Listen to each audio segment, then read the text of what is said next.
nous n'étions que trois, plus un quatrième qui était dans l'ombre, qui n'agissait que sur demande, mousquetaires pour se battre contre la nouvelle mouture de la loi sur la profession d'architecte dans le canton de Vaud, qui était une suite à celle de 1940 qui nous excluait complètement de la pratique indépendante de notre profession.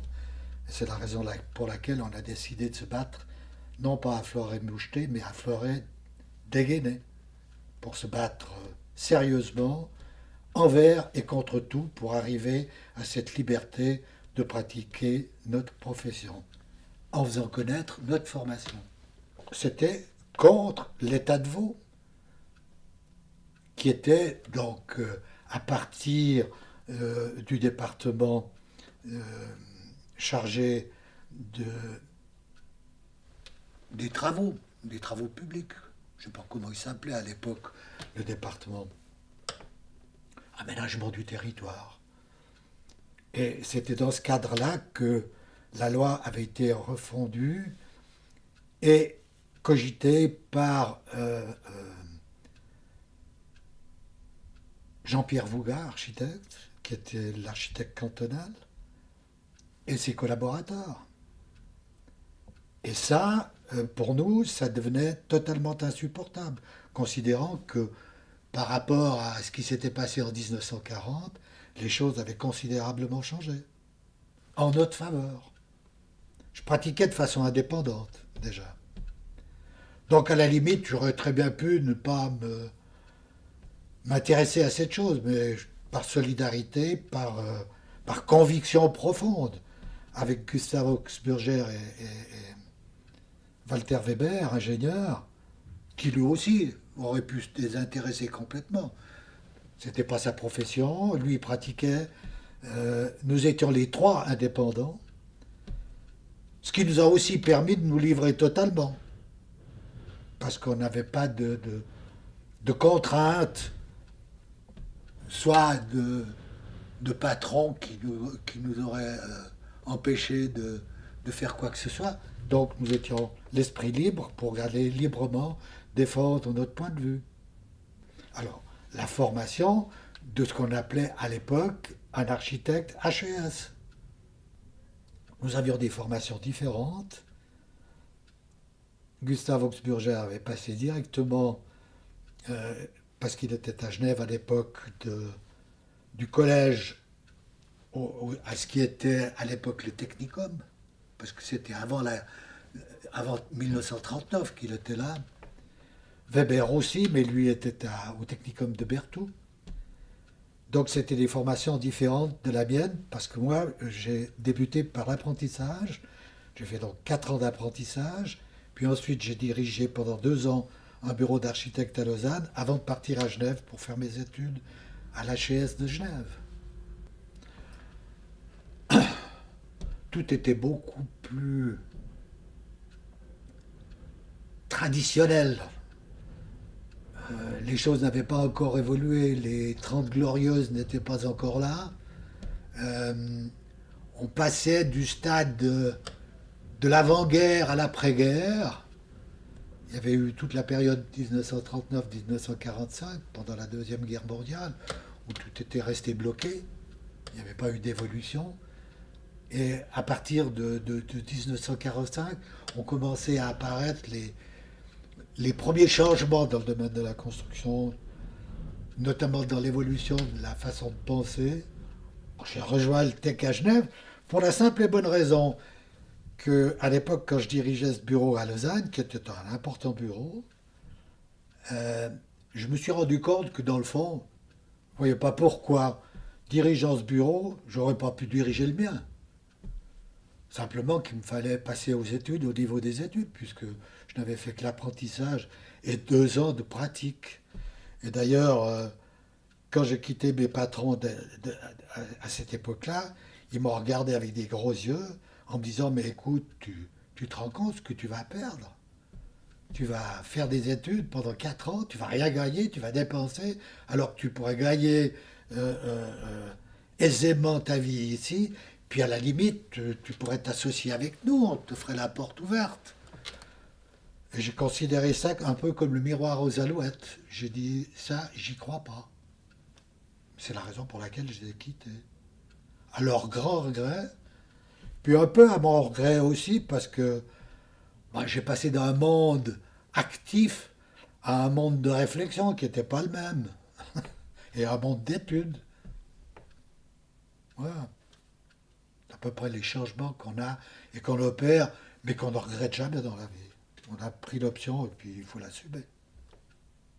Là, quand moi j'ai quitté le TEC, c'était 1955.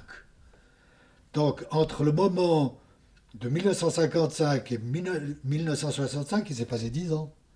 Et pendant ces 10 ans, j'ai passé du statut d'associé que j'étais au sortir du TEC à Genève, avec un de mes anciens copains de bureau, où lui aussi avait fait l'apprentissage, parce qu'il s'est trouvé que nous avions un patron qui a eu 10 apprentis à Vevey.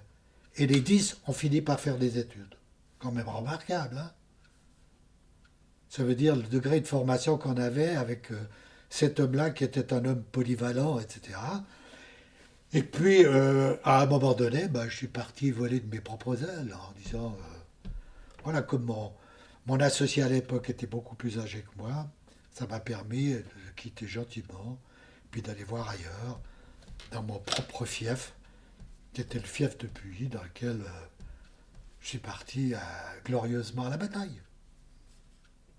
Le tribunal fédéral, c'était la fin.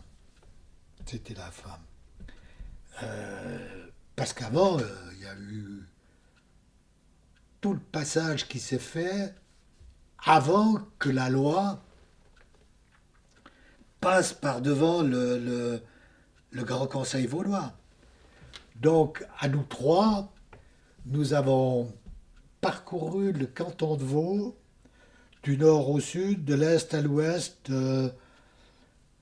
du nord-ouest au sud-est, du nord-est au sud-ouest. À la fin, sur les 200 députés du Grand Conseil, on en a vu 193 ad personam. C'est dire le nombre de temps qu'on a consacré les week-ends, les soirs, pour aller diffuser la bonne parole, propager la bonne parole, pour dire qui nous étions. Puis ensuite, la loi a été acceptée, et puis il y a eu recours au tribunal fédéral. Et le tribunal fédéral nous a donné raison. À la grande surprise et déception de nos adversaires. Mais ce qui s'est passé au Grand Conseil, moi, ça m'a toujours marqué. Pour la simple et bonne raison que dans ma petite tête, j'ai toujours pensé que plus les partis étaient à gauche, plus on serait ouvert à permettre à des gens qui venaient d'une formation non universitaire de devenir indépendants. Et c'est exactement l'inverse qui s'est produit. Ce sont les partis de droite qui ont été beaucoup plus généreux avec nous que les partis de gauche. C'est assez étonnant tout de même. Alors, il faut dire qu'à l'époque, il n'y avait que 3 cantons qui avaient statué, qui avaient une loi sur l'exercice de la profession d'architecte. Il y avait le Tessin, il y avait Vaud, il y avait Genève, puis après il est venu Bâle, sauf erreur, puis un 5e, dont j'ai plus le nom, etc. Tout le reste en Suisse, quiconque voulait mettre à l'enquête, pouvait mettre à l'enquête. Le boucher du coin, le vigneron de l'autre coin, dans les autres cantons de Suisse, n'importe qui pouvait mettre à l'enquête. Il y avait que 5 cantons qui limitaient l'exercice de la profession aux universitaires ou aux diplômés équivalents. D'autres pays, d'autres formations, etc. Mais nous étions totalement exclus. Le fait d'avoir passé et d'avoir eu ce blanc-seing du tribunal fédéral, ça a ouvert la profession absolument à la Suisse entière, véritablement. Ça a bloqué toute velléité future de limiter l'exercice de la profession. Je crois que cette jurisprudence-là a été alors une grande victoire, très grande victoire. Et je dois dire, quand nous sommes allés au tribunal fédéral, il se trouvait que des proches de la famille de mon épouse, qui est une famille de juristes, il y avait un de leurs amis qui avait été juge au tribunal fédéral que nous sommes allés trouver, mais qui n'avait rien à voir dans ce domaine. Il avait une spécialité qui était tout à fait autre que le problème de l'exercice de la profession d'architecte, etc. Et quand je lui ai expliqué de quoi il en tournait, je lui ai dit quelle chance avons-nous? Et il m'a dit, je ne peux pas préjuger, mais d'après ce que tu viens de me dire, 51% de chance. Et moi j'ai dit, à 51% de chance, je pense qu'on va gagner. S'il m'avait dit 50-50, j'aurais fortement douté. À 51%, je me suis dit, il a été prudent, je pense qu'il a dans sa tête que nous allons gagner. Et c'est ce qui s'est passé, qui s'est avéré exact. C'est magnifique. C'est magnifique et c'est magnifique pour tout ce qui nous a suivis parce que, comme je l'ai dit d'emblée, nous n'avions, les mousquetaires, aucune raison de nous battre puisque nous étions déjà indépendants. Et ce fait-là, moi, quand je te vois, quand je vous vois, je trouve ça admirable. Moi, je me dis, ça n'a pas été inutile, c'est grandiose. La fête a été belle. La fête a été belle et je l'ai évoqué un jour. Nous nous sommes déplacés pour la fêter à Betmeralp et on a des souvenirs absolument fabuleux. Celui d'avoir réveillé tout l'hôtel à 2 heures du matin pour leur faire une soupe à l'oignon que j'avais faite dans la cuisine de l'hôtel qui venait d'ouvrir à Betmeralp. Donc on a réveillé tout le monde.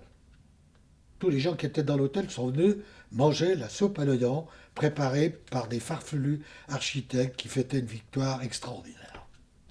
Évidemment, parmi ceux qui nous suivaient de près, était toute une partie de jeunes architectes diplômés de Genève, de Bienne et d'ailleurs, qui nous connaissaient, qui suivaient, en se demandant où on allait aboutir, qui n'y croyaient pas tellement, etc.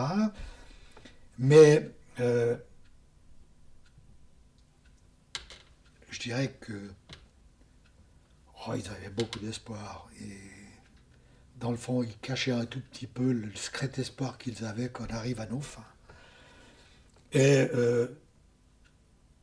il se trouvait que parmi ceux-là, j'en avais une grande quantité pour qui j'avais été un de leurs experts à leurs examens à Genève. Daniel Favre, par exemple, Lucienne Vassereau, enfin beaucoup de membres actuels de Denis de Techlerman, etc., etc. Donc, en fait, ils nous suivaient de près. Beaucoup faisaient partie de l'ATG, qui est l'Association des anciens techniciens de Genève, dont j'étais président, dont Gustave Augsburger avait été également président. Donc on entretenait un tout petit peu un réseau de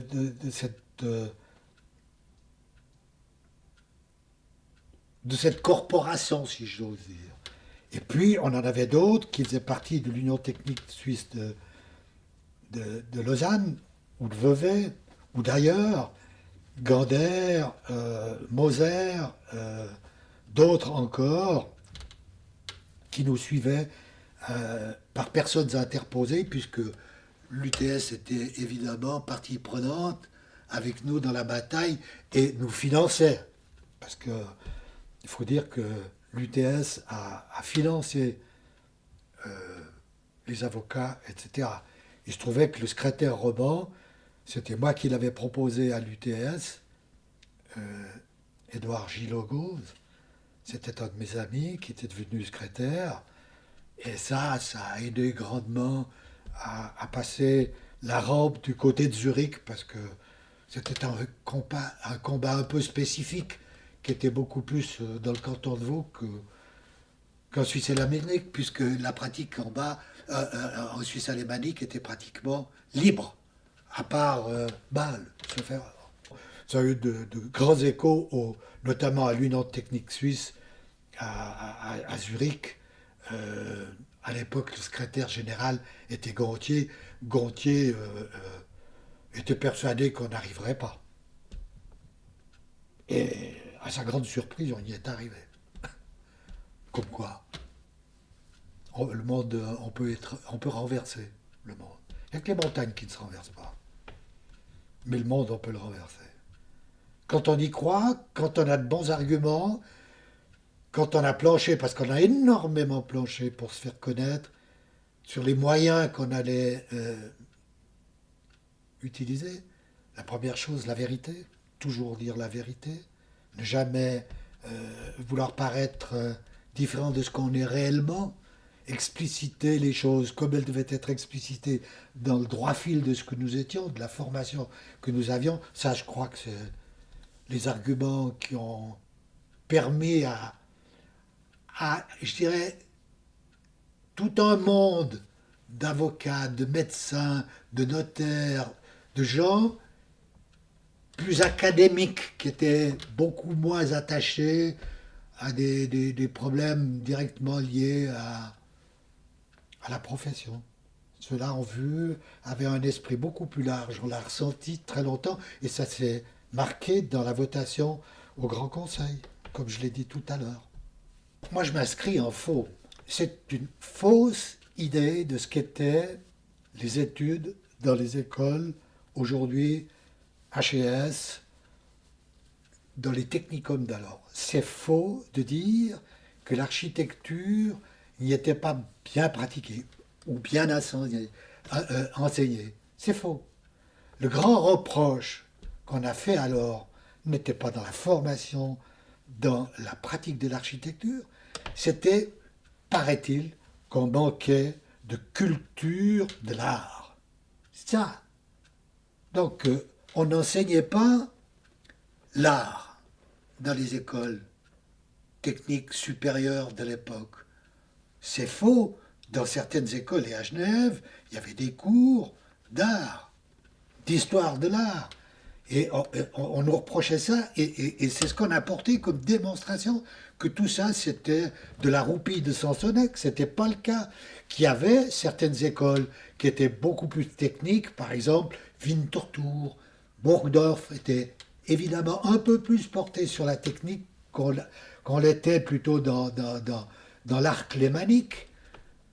Fribourg, Bienne, était beaucoup plus ouvert du côté, c'était une sensibilité un peu plus méridionale, si j'ose dire. Mais c'était faux, c'était un cliché. Ce cliché était, on l'a combattu justement, on a apporté ces démonstrations pour bien dire que dans le fond, évidemment, il y avait moins d'heures. Il y avait moins d'heures. Puis ensuite, on a apporté des démonstrations qui étaient autres, en disant, mais regardez dans le monde, Le Corbusier n'a jamais fait d'école. Jamais. Gropius n'avait pas fait d'école. Miss van der Rohe non plus. En Suisse, plus près de nous, Tchoumi qui a fait Nestlé Vevey, pour prendre que cet exemple-là, il avait fait que le Tech à Bienne. Donc ça démontrait que parmi les grands architectes qu'il y avait, de par le monde, et notamment en Suisse, il y en avait qui n'avaient pas fait d'études ou des études comme nous autres. Donc il fallait remédier à cet état de choses. Aussi simple que cela, mais compliqué à mouvoir et à changer. Bon, je dois dire que au travers des années, durant ces bientôt 50 ans, faut le dire, l'ambiance a toujours été excellente. Au travers du groupement, il n'y a jamais eu d'inimitié. Euh, Certes, on s'est quelquefois opposés les uns les autres pour des idées qui étaient différentes, évidemment, heureusement, parce qu'il faut beaucoup d'idées, comme on en parlait tout à l'heure. Un des bons problèmes a été la décision que nous avons prise lorsque nous avons fondé le groupement d'obliger le tutoiement. Tutoiement entre toutes et tous, ça a gommé les barrières générationnelles, c'est-à-dire que entre le dinosaure que je suis et la nouvelle diplômée de demain, il n'y a pas de différence. C'est salut, salut, tu as besoin de moi, oui, tu as besoin d'un conseil, oui, tu me téléphones, oui, etc., etc. Cette franche camaraderie, j'entends, professionnelle, euh, euh, c'est une sorte de compagnonnage, si j'ose dire. Ça tient beaucoup plus du compagnonnage qu'autre chose. Donc, on n'émet pas de jugement de valeur, c'est-à-dire qu'on accueille immédiatement tout le monde sans se préoccuper de savoir si c'est un génie ou si c'est un crétin, à la limite. Je veux dire par là, tout est gommé, ces barrières-là n'existent pas, c'est-à-dire qu'on peut s'entretenir les uns les autres, on peut se communiquer euh, des informations que l'un sollicite ou l'une sollicite à l'autre, etc., sans équivoque, sans, sans se dire, ouais, ben attends, celui-là c'est un vieux, hein, il est peut-être plus dans le coup, etc. Ou bien qu'est-ce que je veux donner à ce jeune-là, il a qu'à apprendre comme moi j'ai appris. Ça, pour moi, c'est fondamental et c'est une des vertus de notre groupement que je ne voudrais pas voir disparaître et qu'il faut cultiver plus que jamais. C'est l'ouverture d'esprit, c'est l'ouverture à l'autre, l'altérité dont on parlait tout à l'heure. Je crois que ça, c'est fondamental et c'est une des choses qui fait la valeur de notre groupement.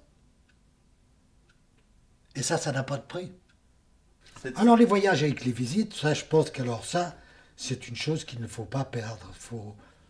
Bon, il faut bien choisir, évidemment. Euh, Quand je dis bien choisir, il faut que ça enrichisse plutôt que ça maintienne un niveau. Donc, de nouveau, c'est dans le sens d'aller plus haut, d'aller plus loin, de voir mieux, de mieux comprendre l'autre, parce que la visite permet de savoir pourquoi cette chose a été faite, dans quel esprit elle a été faite, qui elle atteint, pourquoi elle l'atteint, pourquoi elle est valable, pourquoi elle l'est moins, etc. Toujours dans le sens d'aller plus haut, plus loin et mieux. Je crois que la visite, c'est quelque chose de nécessaire, d'ultra nécessaire, mais il faut que ce soit bien ciblé, bien choisi, toujours dans le sens d'aller plus haut, plus loin et plus beau. Enfin, des valeurs olympiques de l'architecture. Cultiver le réseau dans un groupement, pour moi, c'est primordial. Je pense que on doit donner l'exemple, énormément communiquer. Moi, j'ai énormément communiqué. Je communique moi maintenant, évidemment parce que je ne suis plus dans la vie professionnelle, mais je m'efforce de faire dans toute la mesure de mes moyens. Je le fais au travers d'articles, c'est une sorte de communication aussi. Mais je me réjouis à chaque fois d'aller à la rencontre de celles et ceux qui constituent notre groupement, parce que j'y apprends beaucoup, puis j'espère pouvoir y donner beaucoup. Et ça, euh, il faut le maintenir, il faut le promouvoir, et puis il faut le cultiver. Il faut être absolument avant-gardiste. Il ne faut pas avoir peur d'avoir des idées qui ne sont jamais apparues, se dire je suis un farfelu ou une farfelue. Il faut y aller, il faut les coucher. Moi, j'ai été éliminé de concours au premier tour et je me marre aujourd'hui de voir que j'avais raison à l'époque. Je me souviens d'un concours que nous avons fait justement avec Walter Weber. C'est un carrefour et, où la plupart des gens, c'était un projet urbanistique où il y avait architectes et ingénieurs qui devaient collaborer ensemble. Tout le monde a fait des travaux épouvantables, de tunnels, de ponts par-dessus les voies de chemin de fer, etc. Et Walter Weber et moi-même, on avait mis tout simplement au point un giratoire. Et on s'est fait virer au premier tour parce qu'on a passé pour des farfelus. Qu'est-ce que c'est que ces gens qui règlent un problème avec un giratoire? Et aujourd'hui, on ne voit que ça. On avait seulement 20 ans d'avance. C'est tout. Moi, je suis heureux d'avoir dessiné ce giratoire avec Weber à l'époque, en se disant, priorité à gauche, ça, c'était sous le sens, mais on a passé pour des idiots, pour des éliminés au premier tour. Et celui qui a gagné le concours, c'était un ingénieur à l'époque, qui s'appelait sauf erreur Guisan, me semble-t-il, comme le général. Et il y avait tunnels, ponts, etc., etc. Ça coûtait un saladier, alors que le nôtre ne coûtait pratiquement rien. Curieux, non? Non, c'était pas mieux avant, c'était différent.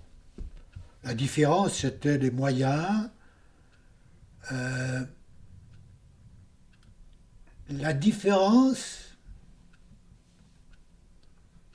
je dirais qu'elle s'est accrue dans la mauvaise architecture d'aujourd'hui. D'une certaine mauvaise architecture d'aujourd'hui. J'en donne l'explication, elle est simple. Souvent, on se promène dans la nature avec mon épouse, artiste peintre, comme tu le sais, et je lui dis, tu vois, ces maisons-là, c'est le produit de l'ordinateur, mais c'est le produit de l'ordinateur manipulé par quelqu'un qui ne voit pas dans l'espace. Il faut savoir que le 80% des architectes ne voient pas dans l'espace. C'est reconnu médicalement. L'autre face consécutive de l'utilisation de l'ordinateur, si on a affaire à un architecte qui n'est pas intelligent, qui n'a pas une âme particulière, qui n'est pas habité par son architecture, ce n'est pas l'ordinateur et le programme qui va le lui rendre. Ça n'existe pas. Et c'est toute la différence qu'on voit entre quelque chose qui est bien manipulé par l'ordinateur, par quelqu'un qui est habité, qui a le sens de l'espace, et ça donne une toute autre architecture. J'aimerais que passe aussi ce message avec la jeune génération, ne pas avoir peur de contrarier l'Union technique suisse. Parce que souvent, de l'autre côté de la Sarine, et peut-être au-delà de la Limate même, on a tendance à oublier certains problèmes qui sont les nôtres et qui sont spécifiques à notre région. Heureusement, ce ne fut pas toujours le cas, et notamment dans le cas de ce que nous avons vécu jusqu'au tribunal fédéral. Ça, je les remercie encore, parce qu'à l'époque, il y avait des gens qui étaient très ouverts, qui avaient beaucoup d'idées et qui partageaient les nôtres. Ça, c'est bien. Mais ça, il faut le cultiver aussi au sein des nôtres et des plus jeunes. En leur racontant, même en étant un tout petit peu le casse-pied qui ressasse un peu ces idées anciennes. De temps en temps, ça fait du bien. Le retour aux sources. Il faut garder un esprit pourfendeur, il faut garder un esprit ouvert, contestataire, mais dans le bon sens. Contester en apportant des idées nouvelles, en expliquant pourquoi celles qu'on nous impose sont mauvaises, en les critiquant, mais objectivement, en apportant des solutions ou des corrections utiles. Je pense que ne faut pas avoir peur de parler ouvertement, haut et fort, tout en gardant évidemment sa liberté de penser. Ça me paraît évident, ça me paraît essentiel. Ne jamais perdre sa liberté de penser, ne jamais perdre sa liberté d'expression.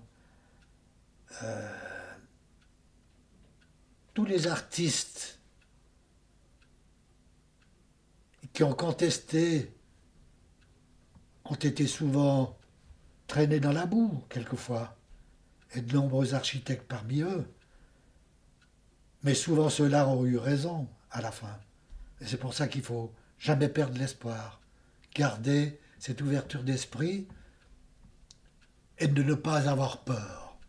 N'ayez jamais peur. Jamais. Tant que vos idées sont sincères, allez-y. Ayez le courage. Pensez à ce qui va se passer sur la Lune ou sur Mars ou ailleurs. Magnifique. C'est grandiose. Moi, j'imagine tout ce va pouvoir dessiner dans ce domaine-là. Mais il faut avoir de multiples facettes. La technicité, elle va prendre une grande part dans l'élaboration d'une architecture interplanétaire, intersidérale. Il ne faudra pas seulement être un artiste, il faudra être aussi un physicien. Et puis on voit les courants de ce qui se dessine aujourd'hui pour aller habiter sous l'eau. Tout ce qui se dessine à l'heure actuelle pour vivre en Méditerranée ou ailleurs, dans des villes sub-méditerranéennes, sub-atlantiques, sub-pacifiques ou ailleurs. Ce que j'ai fait, bon, ça vaut pas la peine d'en parler. Elles sont faites, elles disparaîtront un jour, puis elles sont trop nombreuses à dire et à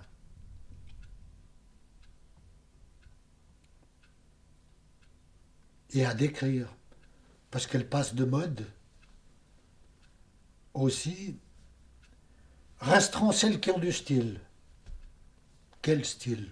Ben, le style qui était le leur à l'époque. Est-ce que ça sera toujours le vrai style?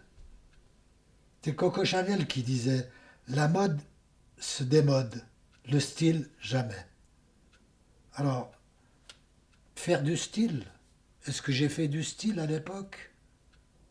Oui, peut-être. À quelque part, je pense qu'il y en a qui dureront. Mais ça vaut pas la peine d'en parler. Il faut les laisser voir par ceux qui les verront.